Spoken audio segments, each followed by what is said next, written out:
movement. This is all about movement. Bibigyan ka ng chance ni universe na magtagumpay ulit, no, sa journey mo, especially pagdating sa money, mga kapiksi, no. Kung meron kayong mga money tawag dito, mga nilalakad na tungkol sa pera. So, kung nag-invest kayo, kung nagnenegosyo kayo, or naghahanap kayo ng side hustle, pandagdag kita, pangdagdag sa inyong kabuhayan, parang bibigyan kayo ng chance ni universe na magtagumpay ngayon, or sumakses ngayon.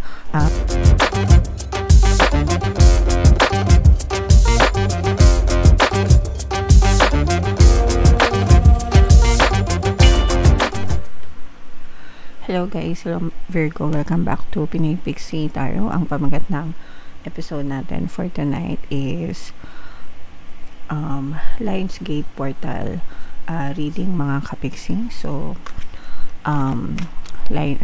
para sa season ng Lionsgate Portal, sa mga nagtatanong guys kung ano yung Lionsgate Portal, maglalagay tayo ng snapshot sa screen, mga kapiksi.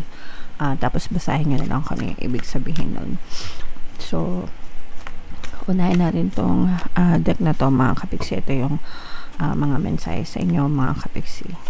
So, yung first message natin, this is an air sign energy, Aquarius, Gemini, Libra. For some of you, maaring may air element kayo sa inyong natal chart, or you may be dealing with an air sign, mga kapiksi. Pero, ang ibig sabihin nito guys, no, parang nag-iisip kayo ng mga magagandang plano, or nag-iisip kayo ng plano kung paano nyo matutupad yung mga bagay na gusto nyo, mga kapiksi.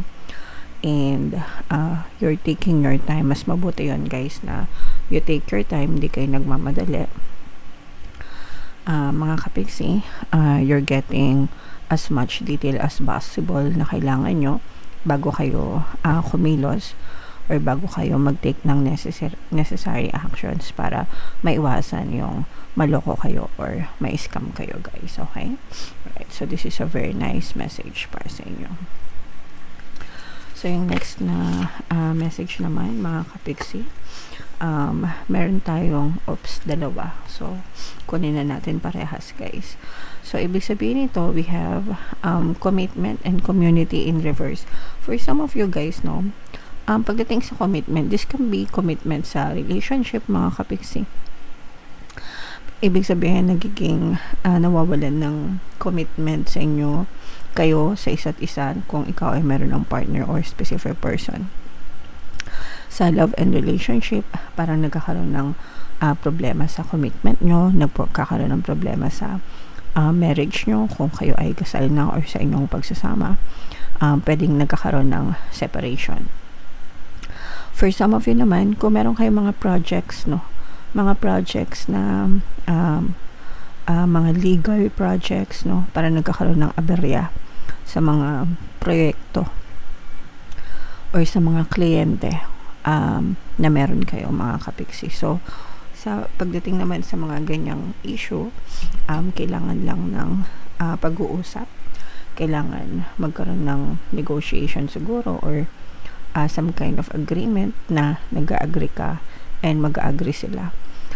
Pero kapag tututol yung isang party and malabo na siyang ma-resolve, then kayo na yung bahalang mag-isip ko ano yung magiging next course of action nyo, mga kapiksi. Alright, and then another message naman guys is for some of you, you are being disconnected from other people, na parang ibig sabihin nito, yung iba sa inyo guys, hindi kayo connected, hindi kayo makasabay, hindi kayo maka-in, ganyan, sa isang certain group of people. Pwedeng sa mga friends nyo, ganyan, pwedeng feeling nyo na out of place kayo, or sa family nyo parang hindi kayo welcome or something like that. And it's okay, may mga times talaga na ganun, mga kapiksi, and you just have to look for the community na kung saan feel mo talaga na belong ka, guys. Minsan hindi natin kailangan ipilit yung sarili natin sa mga kaibigan natin or sa mga nasa paligid natin, di ba? If hindi natin sila trip or hindi nila tayo trip, that's fine. Ibig sabihin lang nun, magkaiba kayo ng preference and you can find other group of people na parehas mo rin ng preference. Okay? Alright. So, comment down below, guys, if feeling nyo naka-resonate kayo dyan sa mga messages na yan. So, shuffle natin to, hanapin natin yung energy ng Lionsgate at saka yung energy ng Virgo. Habang sinashuffle ko to, guys, panoorin nyo muna yung video natin regarding sa ating paano mag-manifest ng abundance video course. Kapiksi, sawa ka na ba sa mga struggles at hirap sa buhay mo? Masipag ka ba at masikap sa buhay ngunit hindi ka pa rin umaasenso? Ilang beses ka na bang nag-attempt mag-negosyo at mag-invest pero palagi ka pa rin nalulugi? Sa pagkakataon na ito ay maaaring may subconscious beliefs ka na nagiging balakid sa iyong pag-unlad at pagyaman. Introducing, paano mag-manifest ng abundance video course. Dito ay matututunan mong ma-overcome ang mga balakid mo para tuluyan ka ng umunlad, umasenso, sumagana, maging matagumpay, successful at maswerte sa iyong kabuhayan, pera, trabaho, negosyo, salapi at kaperahan ng bonggang-bongga. Dali, mag-send na ng email sa pinoypixie@gmail.com at simulan na ang iyong pagyaman ngayon. Alright, so sa lahat ng gusto mag-avail ng course, guys, naka-flash sa screen nyo. Una, meron tayong paano mag-manifest ng abundance video course. Meron din tayong paano mawala ang third party at magkaroon ng harmonious na relationship. And meron din tayong paano pabalikin si ex-revice breakup. Sa mga interesado, guys, mag-send lang kayo ng email sa pinoypixie@gmail.com. So, Virgo, guys, kayo ay represent ng Queen of Pentacles sa ating spread. Ito yung ating Lionsgate portal na energy, mga kapiksi. So, ilatag natin yung energy nyo. Lionsgate portal is all about manifestation, guys, no? So, titingnan natin kung ano yung mga bagay na magmamanifest sa inyo ngayong season na to and kung ano naman yung mga balakid if meron. And sa mga naghahanap, guys, mga pampaswerte na lucky charms or lucky bracelet, may mga items na makikita kayo sa description box nitong video at saka sa comment section. Ito yung mga sample na items, guys. Ito yung aventurine, ito yung citrine, mga kapiksi. So, check out yun na kung gusto nyo. Alright. So, this is both negative and positive, mga kapiksi. For some of you guys, no, unahin natin yung negative. Kasi sabi ko nga sa inyo, guys, this is a time for planning para sa inyo. So, this is an air sign energy, Aquarius, Gemini, Libra, na talagang you are planning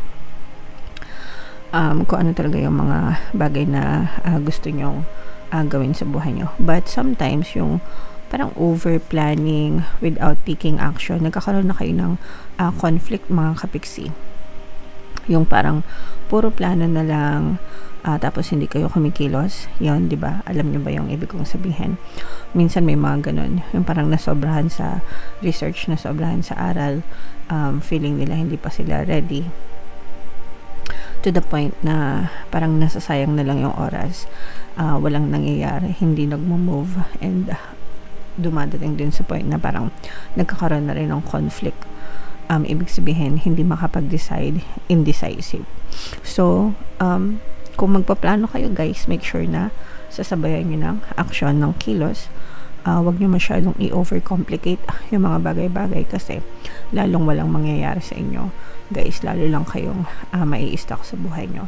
And yun yung maaari maging delay, maging cause of delay ng mga manifestation nyo, yung pagiging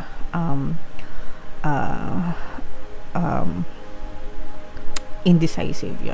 Yun yung magiging balakid nyo, mga kapiksi. Alright? Okay, on the good side naman, ito, guys, yung mga mamamanifest nyo.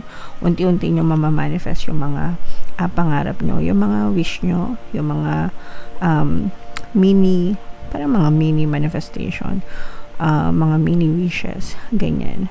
But definitely gradual na makakakita. Kapag sinabing gradual, guys, unti-unti, no? Unti-unti. So, excuse me, guys. Ayan. So, lahat naman ng bagay, guys, is unti-unti nating natutupad, nakukuha. Hindi naman yan instant na biglaan, mga kapiksi. So, as long as there is gradual improvements or gradual movements, maganda na yun, mga kapiksi. Kasi ibig sabihin, you are in the right direction, mga kapiksi. And for some of you, you will hear from somebody, mga kapiksi, no? Parang makakatanggap kayo ng good news or magandang balita from somebody na matagal nang nalayo sa'yo or matagal nang malayo sa piling mo, guys, no? So, kung meron kayong mga kapamilya na OFW or mga kaibigan na OFW or nasa ibang bansa or kahit hindi na nasa ibang bansa, basta matagal na kayong hindi nag-uusap or hindi nagkikita, you might reconnect, mga kapiksi, no? Maaari kayong magkaroon ulit ng connection and communication.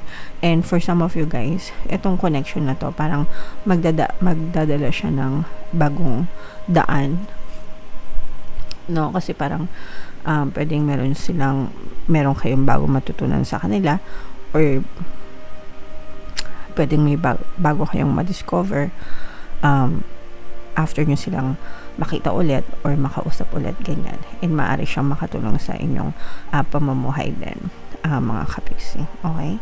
So, i-mind nyo na tong mga mini manifestation na to, guys. Itong mga mini progress na yan, tsaka itong reconnection, yan. So, i-mind nyo na yan sa comment section, mga kapiksi.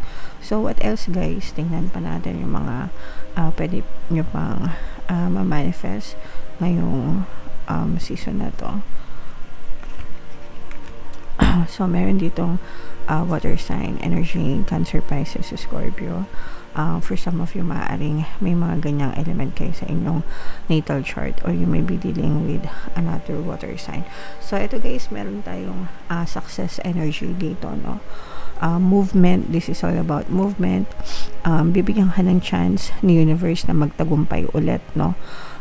Sa journey mo, especially pagdating sa money, mga kapiksi, no? Kung meron kayong mga money tawag dito, mga nilalakad na tungkol sa pera. So, kung nag-invest kayo, kung nagnenegosyo kayo, or naghahanap kayo ng side hustle, pandagdag kita, pangdagdag sa inyong kabuhayan, parang bibigyan kayo ng chance ni universe na magtagumpay ngayon, or sumakses ngayon, mga kapiksi. So, magandang energy ito, kasi ibig sabihin magdadala ito ng extra income din sa inyo. And this is something na parang ine-enjoy nyo lang gawin. Hindi siya, kumbaga parang hindi siya trabaho, side hustle na parang magaan lang, pero it brings joy and parang masaya kayo na gawin yon, mga kapiksi. So, nagkakaroon na kayo ng extra income, at the same time parang ine-enjoy nyo pa yung proseso. Alright?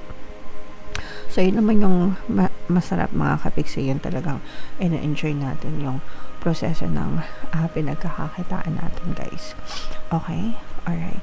So, comment down below, Virgo, if feeling nyo nakaresonate kayo dyan, mga kapiksi. And for more tarot readings, ito yung playlist nyo. Ito naman yung ating success stories ng paano mag-manifest ng abundance video course.